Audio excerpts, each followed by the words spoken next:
சீராக்கின் ஞானம். அதிகாரம் 18. கடவுளின் பெருமை. என்றும் வாழும் ஆண்டவரே அண்டம் முழுவதையும் படைத்தார். ஆண்டவர் ஒருவரே நீதியுள்ளவர். அவரைத் தவிர வேறு எவரும் இலர். அவர் தம் கையின் அசைவினால் உலகை நெறிப்படுத்தினார். எல்லாம் அவருடைய திருவுளத்திற்கு அடிபணிகின்றன. அவர் எல்லாவற்றிற்கும் மன்னர். தம் ஆற்றலால் தூயவற்றை தூய்மை அல்லாதவற்றினின்று பிரித்து வைக்கிறார். அவர் தம் செயல்களை அறிவிக்க யாருக்கும் அதிகாரம் கொடுக்கவில்லை. அவருடைய அரும்பெரும் செயல்களை கண்டுபிடிப்பவர் யார்?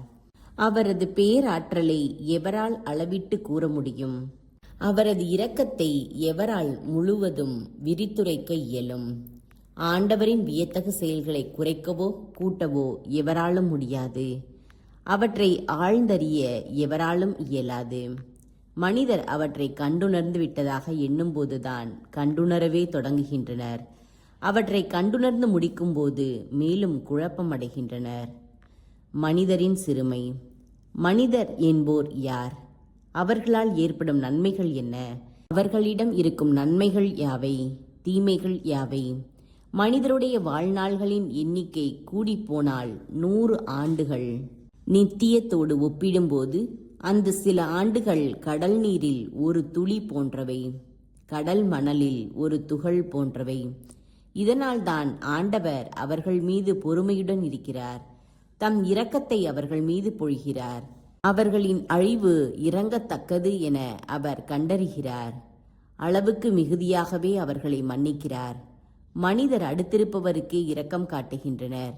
ஆண்டவர் எல்லா உயிர்களுக்கும் இரக்கம் காட்டுகிறார். அவற்றை கண்டிக்கிறார், பயிற்றுவிக்கிறார், அவற்றுக்கு கற்றுக் கொடுக்கிறார். இடையர்கள் தங்கள் மந்தையை தங்களிடம் மீண்டும் அழைத்து கொள்வது போல் அவரும் செய்கிறார்.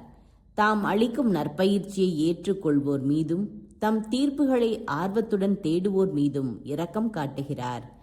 ஈகையின் சிறப்பு. குழந்தாய், நீ நன்மை செய்யும்போது கடிந்து கொள்ளாதே. கொடைகள் வழங்கும்போது புண்படுத்தும் சொற்களை கூறாதே. கடும் வெப்பத்தை பனி தணிக்கும் அன்றோ? உனது சொல் கொடையை விட சிறந்தது. ஒரு சொல் நல்ல கொடையை விட மேலானது அன்றோ?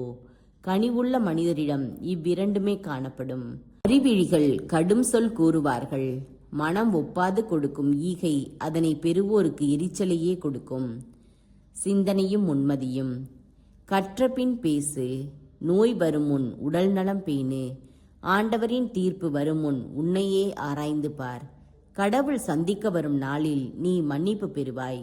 நோய்வாய்ப்படும் முன் உன்னையே தாழ்த்திடு. பாவம் செய்த பின் மனந்திரும்பு. நேர்ச்சையை தகுந்த நேரத்தில் செலுத்த எதுவும் தடையாய் இருக்க வேண்டாம். அதை நிறைவேற்ற இறக்கும் வரையில் நீ காத்திருக்க வேண்டாம். நேர்ச்சை செய்யும் முன் அதை கடைபிடிக்க ஆயத்தம் செய்து கொள். இதில் ஆண்டவரை சோதிப்பவனாய் இருந்து விடாதே.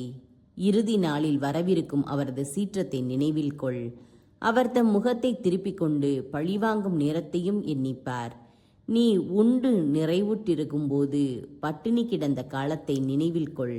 உனது செல்வ செழிப்பின் காலத்தில் உன் வறுமை தேவையின் காலத்தை எண்ணிப்பார். காலை தொடங்கி மாலைக்குள் காலங்கள் மாறுகின்றன. ஆண்டவர் திருமுன் அனைத்தும் விரைகின்றன. ஞானிகள் எல்லாவற்றிலும் எச்சரிக்கையாயிருக்கின்றார்கள். பாவம் பெருகும்போது தீச்செயல்களினின்று தம்மை காத்து கொள்கின்றார்கள். அறிவு கூர்மை படைத்தோர் அனைவரும் ஞானத்தை அறிவர். அதை அடைந்தோரை போற்றுவர். நாவன்மை படைத்தோர் ஞானியர் ஆகின்றனர். பொருத்தமான நீதிமொழிகளை பொழிகின்றனர். தன்னடக்கம். கீழான உணர்வுகளின்படி நடவாதே. சிற்றின்ப உணர்வுகளை கட்டுப்படுத்து. கீழான உணர்வுகளில் இன்பம் காண உன் உள்ளத்தை அனுமதிக்கும் போது உன் பகைவரின் நகைப்புக்கு அவை உன்னை உள்ளாக்கும். அளவு மீறி உண்டு குடிப்பதில் களி கூறாதே. அதனால் ஏற்படும் செலவு உன்னை ஏழையாக மாற்றிவிடும். உன் பணப்பையில் ஒன்றும் இல்லாத போது கடன் வாங்கி விருந்துண்டு ஏழையாகாதே.